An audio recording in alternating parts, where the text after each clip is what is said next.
Bismillahirrahmanirrahim. Assalamualaikum warahmatullahi wabarakatuh. Alhamdulillahi rabbil alamin wa bihi nasta'in ala umurid dunya waddin, amma ba'd. Allahumma shalli ala sayyidina Muhammad wa ala alihi sayyidina Muhammad. Alhamdulillah para sahabat, sampai saat ini, sampai detik ini Allah masih memberikan kepada kita nikmat kesehatan, nikmat kesempatan, sehingga kita masih dapat melakukan aktivitas sehari-hari. Dan Allah masih memberikan kepada kita kesempatan untuk berubah ke jalannya sebelum kita dipanggil ke hadapan Allah Subhanahu wa taala. Nah, itu adalah salah satu nikmat yang harus kita syukuri. Alhamdulillahirabbil alamin. Baik para sahabat, sebelum kita masuk ke materi yang akan kita bahas pada kesempatan kali ini, sebelum kita masuk ke amalan yang kita bahas, seperti biasanya jangan lupa di-like, di-share dan di-subscribe supaya amalan kita ini tersebar luas dan supaya kita sama-sama mendapatkan pahala jariah, amalan jariah. Amin amin ya rabbal alamin. Nah, apa itu fasik? Orang yang memiliki penuh kesadaran melakukan perbuatan dosa secara terus-menerus, melakukan perbuatan dosa secara terang-terangan. Nah, itu yang dinamakan fasik, orang yang sadar akan itu perbuatan dosa tapi dia masih melaksanakannya secara terus-menerus. Yudillu bihi katsira, Allah memberikan hidayah kepada banyak orang, wa yahdi bihi katsira, dan Allah menyesatkan banyak orang. Nah, siapakah orang yang sesat ini? Wa ma yudillu bihi illal fasiqin, Allah memberikan kesesatan ini kepada orang fasik. Kenapa Allah memberikan kesesatan ini kepada orang fasik? Karena dia tidak tahu menahu tentang ajaran Allah, dia tidak tahu menahu tentang agama Allah. Dia tahu itu dosa tapi dia tetap laksanakan dia. Nah, itu adalah yang dinamakan orang fasik. Nah, bagaimana kita tahu? Di mana kita lihat orang yang fasik ini? Simpel saja para sahabat, sangat mudah kita temui, sangat mudah kita dapat. Di mana? Di kehidupan sehari-hari juga banyak, di sekeliling kita juga banyak. Itu makanya saya katakan tanya diri masing-masing. Contohnya apa? Orang yang pacaran. Itu para sahabat. Terkecuali para sahabat, misalkan dia, kamu, kita tidak pernah belajar Al-Quran, tidak tahu apa isinya, tidak tahu apa firmannya. Oke, tidak apa-apa. Kita itu tidak dinamakan fasik kalau kita tidak tahu, kita laksanakan. Tidak ada yang mengasih tahu, intinya para sahabat. Ya, tidak apa-apa. Tapi orang yang tahu, orang yang mengerti, bahkan para sahabat, tidak satu kali dua kali kita dengar bahwasanya la taqrabuz zina, janganlah engkau sesekali mendekati zina, karena perbuatan itu adalah perbuatan yang keji dan mungkar. Bukankah begitu para sahabat? Bukankah kita sadar itu adalah dosa, dilarang di agama kita, kita mengerjakannya? Itu yang dinamakan fasik. Itu juga fasik para sahabat. Nah, itu kan mudah kita mendapatkannya. Apa itu contoh fasik? Yang tahu itu dosa, yang tahu itu yang dilarang Allah, dilarang agama kita, tapi masih dilaksanakan. Dosanya itu lebih besar daripada dosa orang yang tidak tahu apa-apa. Dia tidak tahu hukumnya tapi dia laksanakan, lebih besar dosanya daripada orang yang sudah tahu itu hukumnya apa tapi dia masih terus-menerus melaksanakannya. Itu para sahabat, sudah jelas kita dengar. Bahkan para sahabat mungkin tidak ada yang tidak tahu, baik itu orang tua, baik itu saudara, baik itu siapapun, apa hukum berpacaran. Mungkin itu firman yang itu tuh sudah agak banyak yang mengatakan. Bukankah kita punya Android?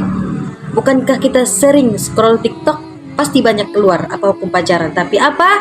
Kita masih melakukannya. Kita tidak tahu menau. Ya sudahlah, itu hukum mereka. Itu mereka yang bilang. Itu bukan ulama yang bilang, bukan ulama yang mengatakan, bukan ustadz yang mengatakan. Itu langsung Allah mengatakan dalam Al-Quran. La taqrabuz zina, jangan sesekali engkau mendekati zina. Nah, itu adalah perbuatan keji dan mungkar.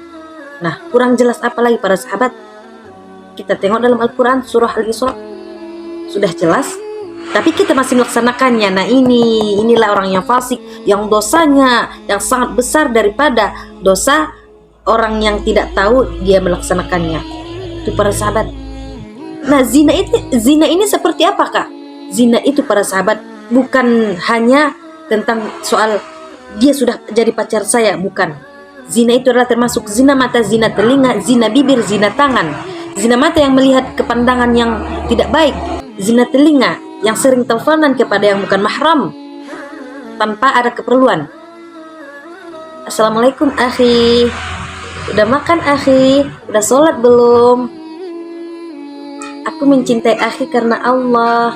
Itu sudah dinamakan zina para sahabat. Bersentuhan tangan termasuk teleponan termasuk jika itu tidak penting.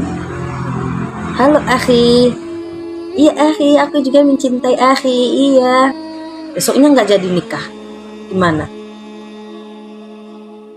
Ya, makanya Allah larang jangan sekali kita mendekati zina. Itu para sahabat. Nah, sampai sini paham apa itu fasik?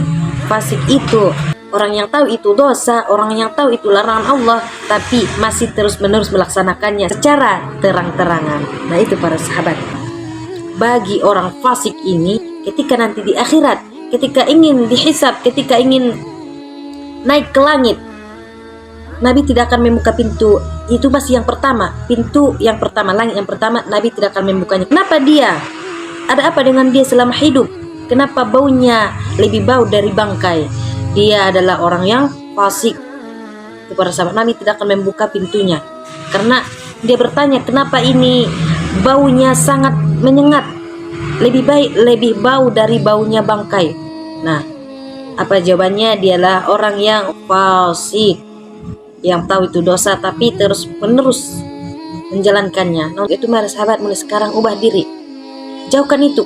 Jika kita merasa kita orang fasik, jika kita merasa kita termasuk orang fasik, tanya diri, oh berarti aku harus berubah. Kita tahu berjudi itu salah, kita tahu di bulan puasa Ramadan itu tidak boleh makan dan minum, tapi kita diam-diam untuk membatalkannya, tidak ada orang yang tahu.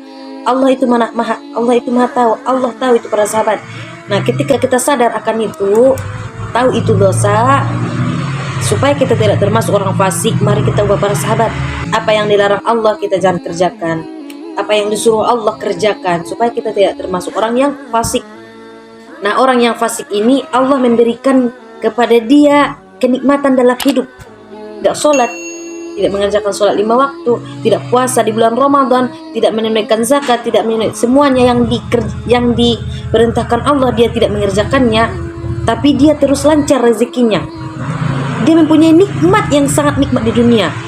Allah memberikan kenikmatan, tidak pernah merasakan kepahitan, selalu nikmat. Nah, itu adalah Allah, para sahabat, tidak sayang kepada kita.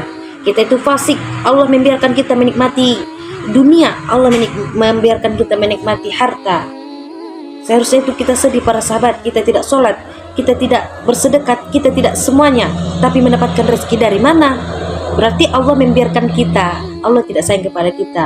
Allah mengatakan kepada Nabi, berikan saja kepada dia nikmat di dunia senikmat-nikmatnya. Saya tidak suka dengan dia, saya tidak suka melihat dia, berikan saja nikmatnya. Itu para sahabat.